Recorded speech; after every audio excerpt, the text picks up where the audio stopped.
Hello students, hello. Daily chemistry dose में आज फिर आपको एक प्रॉब्लम और डिस्कस करने को मिलेगी। तो आज की वीडियो फर्स्ट ऑफ ऑल हम हिंदी में रिकॉर्ड करेंगे और वीडियो के एंड पे चैट बॉक्स पे लिख के बताना कि कैसा लगा आपको।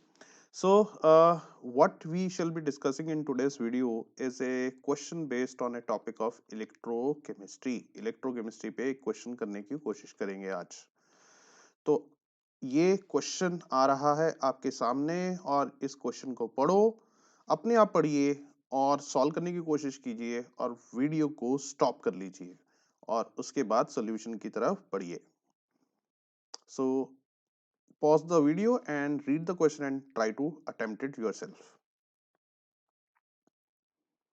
So I hope you have gone through the question. Now let us discuss this question.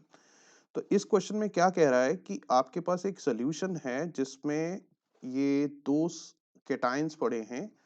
One is bismuth bismuth 3 positive and copper 2 positive और दोनों की कंसंट्रेशन 1 मोलर है। और इस सॉल्यूशन को हम एक बैटरी से अटैच करके इलेक्ट्रोलिसिस कर रहे हैं। तो पहली बात तो ये है, इस क्वेश्चन में हम इलेक्ट्रोकेमिकल सेल में एक टॉपिक पढ़ते हैं नर्नस्ट इक्वेशन का। जैसे किसी रिएक्शन के लिए, let's say for copper 2 positive changes to copper, if I have to write the Nernst equation, we used to write it like this: copper 2 positive is equal to E naught copper 2 positive copper minus, यहाँ पर हम हमेशा minus term लगाएंगे, उससे गलती नहीं होगी, 0.059 upon n log product concentration is solid's concentration is constant and during the reaction, and we just assume it as to be 1 molar, and this would be the switch copper 2 positive aqueous. तो अब ये equation Nernst equation जो हम electrochemical cell में majorly apply करते हैं, but यहां पर मैं एक चीज बता दूं कि ये दिस पर्टिकुलर इक्वेशन में be used for any set of condition. Just like in this case, this is the electrolysis process where I shall be using this equation which we generally do in the electrochemical cell.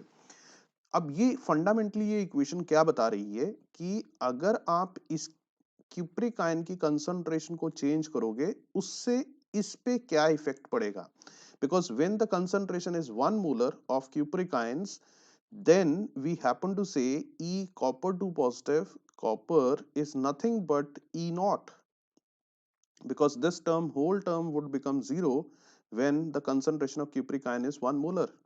So that value is 0.334.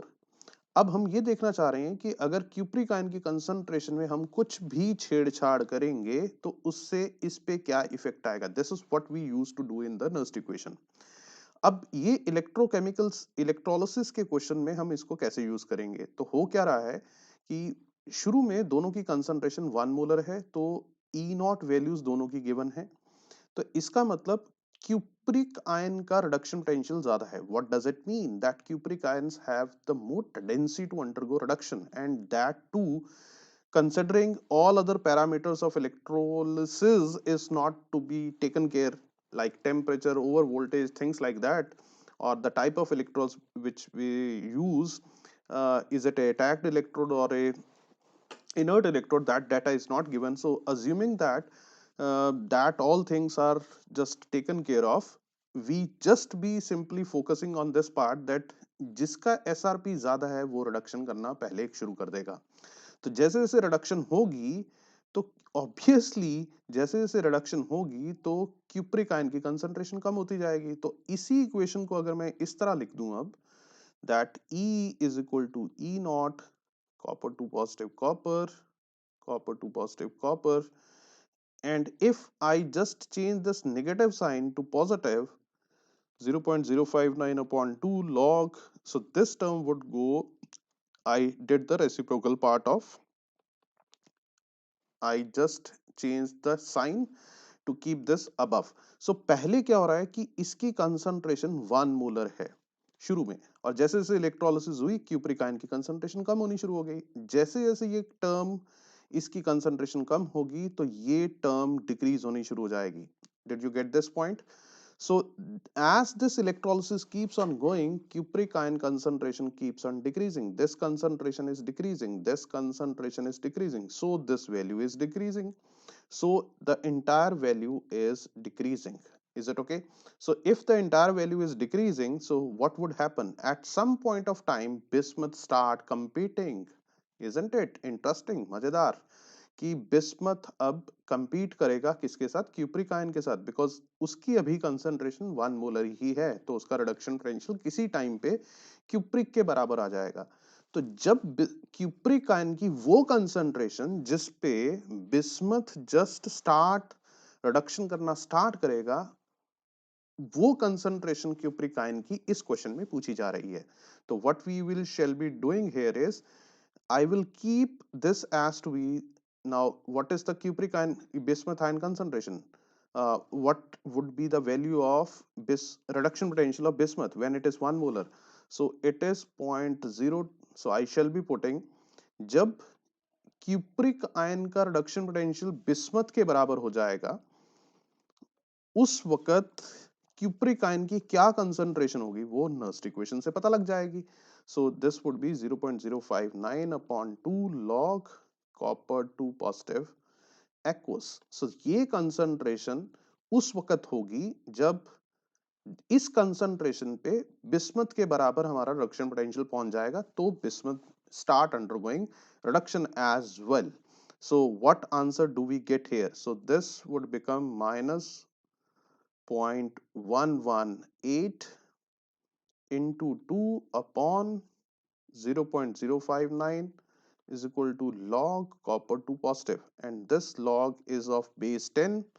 So what shall be getting this? So this comes out to be minus 4 is equal to log copper 2 positive base 10. So this becomes 10 is to a minus 4 is the cupric ion concentration. Oh wow, we got the answer. So what is the value of x then? The value of x would be 4.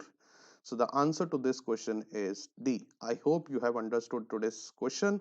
Beautiful question where we intuitively have understood this part, that Nernst equation can be applied on electrolytic during the electrolysis process also, if understood in a proper way. So I hope you enjoyed today's session and today's video. So hope to see you once more tomorrow with a new question. Thanks a lot. Have a nice day. Take care of yourself. Bye bye. Tata. And do write and do comment on the channel if in case you find that Hindi वाले में ज़्यादा मज़ा आया, तो we shall be putting more questions on Hindi. Thanks a lot.